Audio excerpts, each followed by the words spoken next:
In 1989, Mazda gave us the MX-5, two-seater convertible sports car that went on to become the best-selling two-seater convertible sports car of all time. A collaborative design effort between Mazda USA and Mazda Japan, with Mazda USA being awarded the design rights. They've given us 4 different generations, and each and every one has stuck true to the original ethos. This is the MX-5 story. The story of the MX-5 starts in 1979 with a journalist named Bob Hall, who, when asked by Mazda's managing director what car they should build, replied by saying a small, open two-seater. It was only a few years later, with Hall now working for Mazda, that the idea was revisited. Hall drew up plans for a small front-engine, rear-wheel drive roadster, while in Japan they were considering front-engine, front-wheel drive and mid-engine rear-wheel drive options. It was the American design team that won this battle, and soon the first MX-5 rolled off the line. Mazda Experiment No. 5, or MX-5, subscribed to the concept of being compact, lightweight and fun to drive, something that Mazda has remained true to ever since. The MX-5 filled a gap in the market left by the Alpha Spider and the MGB. Known internally as the NA, the MX-5 also went under the name of Miata or Unos Roadster in foreign markets. One can easily see the similarities between the NA MX-5 and the Lotus Elan. Distinguishable by its pop-up headlights and upturned grille, the NA has a human-like face which makes it endearing to all who see it. Powered initially by a 1.6-litre 4-cylinder petrol engine, producing only 86 kilowatts and 136 Newton-meters of torque, the MX-5 was considered sprightly, but not fast. In 1994, the engine size grew to 1.8 litres and now made 98 kilowatts with 165 Newton-meters on hand. You could spec the NA with air conditioning and a limited slip diff, but many owners opted not to weigh the car down with these accessories. Weighing only 980 kilograms with power sent to the rear wheels through a slick-shifting 5-speed manual gearbox, the MX-5 was aimed squarely at the driving enthusiast. The double wishbone independent suspension and 50-50 weight distribution meant that the MX-5 handled like a dream. The cabin is cozy but surprisingly well-fitting, even for taller drivers. The manual soft top can be operated with one hand, and there was no electric option. Simple, engaging, and still one of the most desirable roadsters in the world today. We spoke to some of the owners about their cars, how they found them, and what they like and what they would change. Hi, I'm Chelsea and I'm driving a 1996 Mazda MX-5 NA. Okay, so it's quite a funny story. I was actually never a MX-5 fan. I always thought I was like everyone else with a gay connotation. Okay, and at the time I had a Honda CRX, beautiful car, lovely car, and my ex-boyfriend at the time, his dad had this MX-5, and I decided I'd been looking for a little rear-wheel drive because I had a Suzuki Swift Sports as well, so I already had the little front-wheel drive, little hatchback. And the CRX, even though beautiful, you know, it's a 1600 front-wheel drive hatch coupe, and I wanted something different. I wanted a nice little rear-wheel drive roadster, and wasn't out looking for it, to be perfectly honest. Was not out looking for it, and I didn't even know that the NA came in a 1600 and 1800. And by chance having it, this one is an 1800, the Nardi steering wheel, cross member in the rear here, 1800 mags, obviously the 1800 motor. Very rare. I actually don't know anyone else with this 1800, and I was quite lucky to get it. Was not advertised for sale at all. Guy knew he had to get rid of it, but he delayed it for so long. And I just said, okay, well, how much do you want for it? And he told me, and I was like, cool, no problem. And did it, done. Okay, her stupid looks, her face, it's seriously, this little down, up, that's it. I was sold. Obviously, it goes the rear-wheel drive, little drop top, fantastic little thing. What's really awesome is that 1996 model, and you've got your electric, well, your power steering, not electric steering. You know, you got your electric windows, decent little radio. You sit in it and it feels like a little go-kart. You know, you can see everything clearly as well. car surprises me every time I drive her. Just reminds me how awesome Japanese 90s cars are. You know, she's always just happy to start, get going, and do anything. For an 1800, she's slow. She's pretty slow. The suspension is very soft, but it is the first generation, which came out in 1989. So, you know, things have changed since then. I don't think people were driving her the way I would drive her. And but that can change. I mean, we can change the motor, we can change the suspension. This one's completely stock, 100% stock. Factory spec, shocks, brakes, everything. Same motor since 1996. So, you know, it's a true reflection of what they had back then. But otherwise, no, I wouldn't change anything. I love the interior, the styling, obviously the exterior. After a hugely successful 8-year run, Mazda decided to refresh and revitalize the MX-5 for its second generation. The goal with the NB was to make it appear more muscular, more curvaceous, and more in line with what the current market was consuming. Drawing on inspiration from their last RX-7 model, the NB received rounded sheet metal and a completely revised front end. The pop-up headlights of the NA were no longer able to pass the new pedestrian safety legislature and were replaced by flush sealed beams. The weight had increased marginally to 1,065 kilograms, and ABS was now standard in all models. While the underpinnings were still largely the same as the NA model, the 1.8-litre motor fitted to the NB produced 105 kilowatts and 157 newton meters of torque now for the 1998 to 2000 models. In 2001, a mild facelift saw the power bump to 113 kilowatts and 168 newton meters, thanks to the addition of variable valve timing. Along with the new power came a 6-speed manual gearbox, 16-inch alloy wheels, leather interior as standard, as well as air conditioning and power steering, with the option to fit a 6-speaker Bose audio system. The front bumper and headlights received a makeover as well. The interior was more refined and used soft-touch materials. It was considerably more ergonomic than before, although storage space was still an issue. Hi, I'm Chad. I drive a 2004 Mazda MX-5 NB. And this is my Mazda MX-5 NB, and it is genuinely my NB. I went out and I bought one. I'd always liked the MX-5, and I spent quite a while looking for one. I'd wanted one for a long time, but it was after driving the ND, the 4th generation Mazda MX-5, that I said, I really want an MX-5 in my life. So I went out and I started a search that lasted 2 years until I eventually found this one. A lovely, low mileage, clean example for the right price. And there were only a few in and around the country, and within no time at all, I was parked in my garage, and I'm not sorry. I love the design, especially of the interior of this one.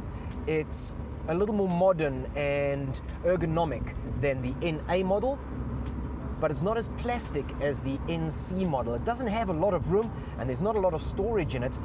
I would like to see a little more storage. I would like to sit a little lower and have a little more legroom.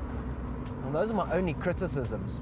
There is a small amount of scuttle shake from it as well, but it's a little roadster and it's to be expected. I really do love this car. It's an antidepressant. I wouldn't really change it for the world. Yes, sometimes you want more power, but you drop the roof and, well, that feeling goes away, and then you just enjoy it for what it is, which is a small, simple, compact little roadster. Where the previous generation piggybacked on the original chassis, for 2005, Mazda unveiled an all-new Mazda MX-5 that shared no components with the previous model. The NC model was longer, wider, and more spacious than before, but unfortunately this resulted in it being heavier than the models before it. It now weighed 1,110 kilograms with a folding soft top. In a bid to keep weight down, Mazda started using aluminium in the construction of body panels and switched from the soft touch leatherette to a lighter plastic trim on the interior.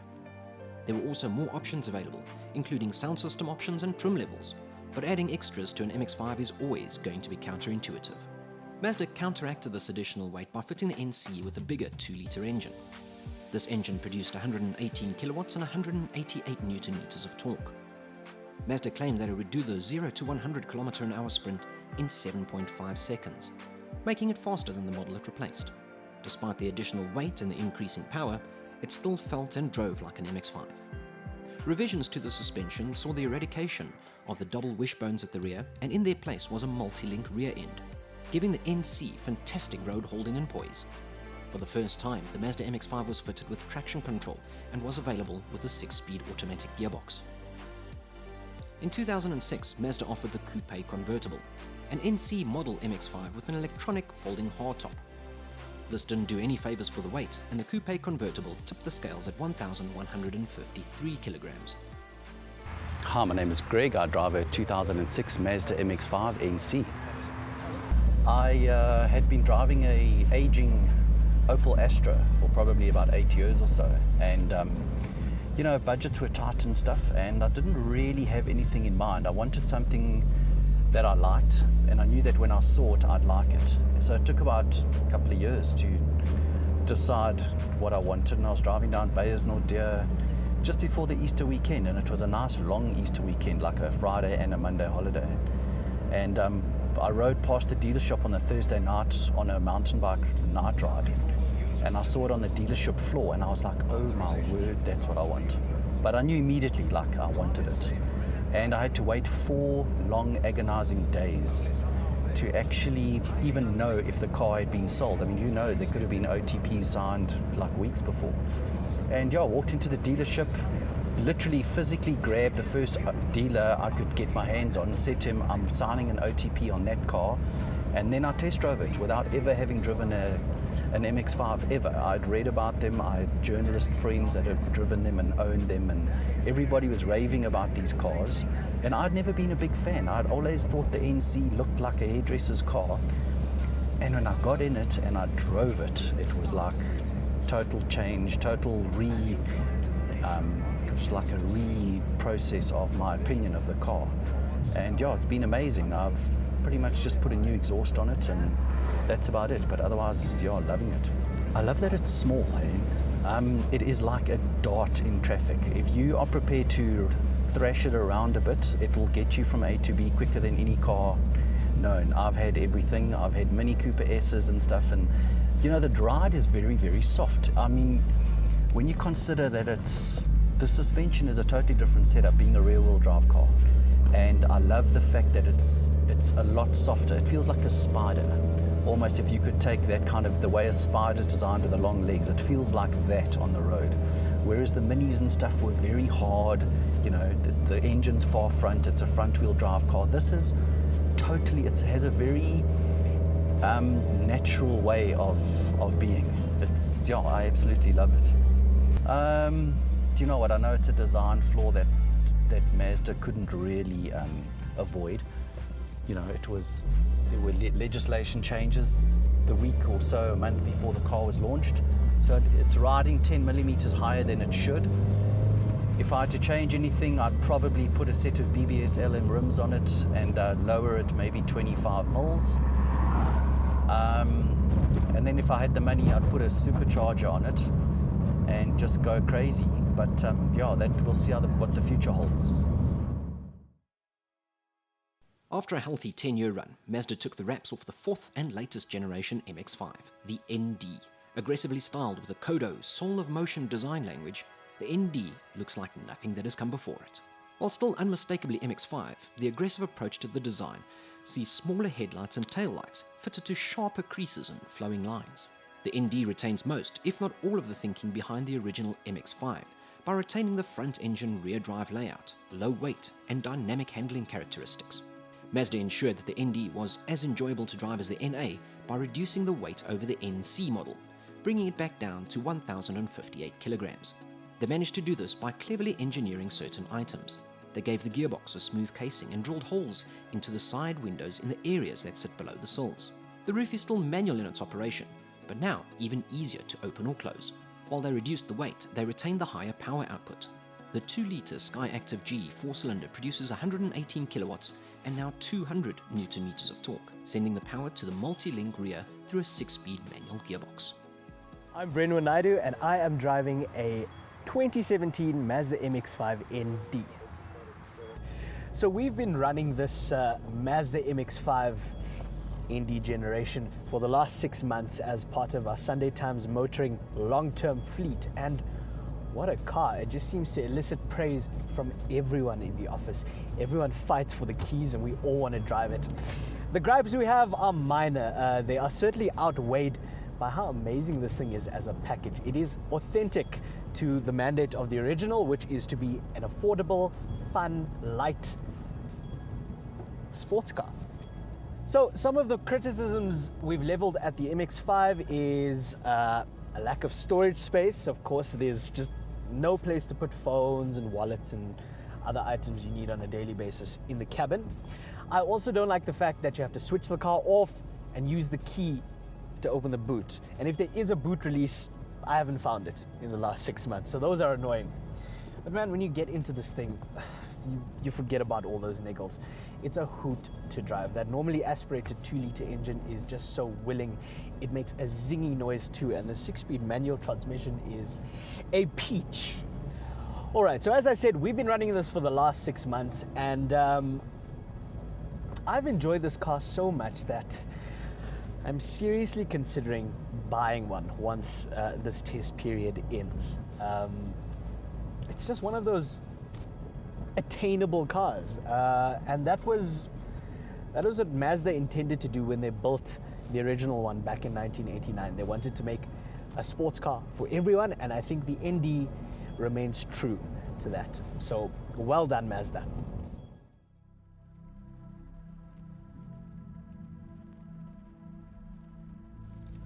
Harking back to the coupe convertible in the NC, for 2017 Mazda created the RF.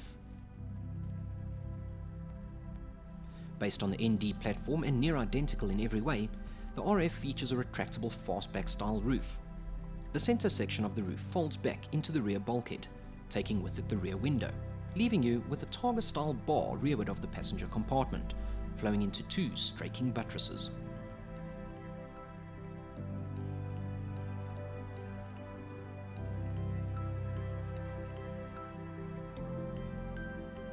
Power output remains the same from the 2-liter 4-cylinder Skyactiv G petrol engine, but for right-hand drive markets, there is only the option of a 6-speed automatic gearbox, stunting the acceleration and performance of the RF.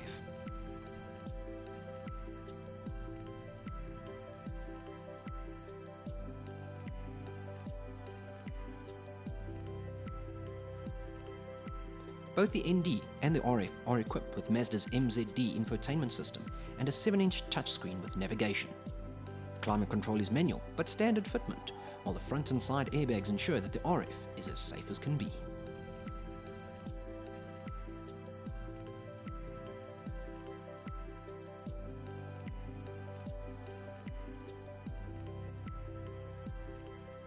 Hi, I'm Fazana and I'm driving the 2017 Mazda RF. So the 2017 MX-5 RF stands for, the RF stands for retractable fastback. It is the hardtop version. It's running a 2-liter 4-cylinder engine, power of 118 kilowatts. And you wouldn't even, it picks up speed really nicely, it moves really smoothly. The styling, I love the styling. In terms of the car itself, I like the setup. Inside the cabin, it's very neat, sophisticated, it's very modern. The boot space, first of all, the boot space. That would be a big problem for me if I own this car. Anything else, I haven't really picked up any other things that I don't like about it. I wanted to buy this car. I would like to buy this car. I really like it. It's nice and small for me because I'm quite petite. It's very stylish. There isn't many of it on the road.